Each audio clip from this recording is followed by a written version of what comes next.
So today I'm going to show you how to make a very simple toggle button using only HTML and CSS.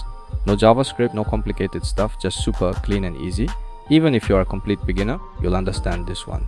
Alright, let's get started. First, I'll create a basic HTML structure. So this is our starting point. Now inside the body, I'll add an input and a label. The input will be our hidden checkbox and the label will look like the toggle switch. So let's write now. If you save it, you won't see much yet because we haven't added the CSS. So let's go to the stylus section. We'll start by centering everything in the middle of the screen. Now let's design the toggle itself. I'll select toggle and give it width, height, background color and rounded corners. Now we'll create the white circle inside it using the before pseudo element. That's basically like a small layer inside our button. Alright, now we'll hide the checkbox because we don't want to see it. It's just working behind the scenes. And now the magic part, when the checkbox is checked, we'll move the white circle to the right and change the color of the switch.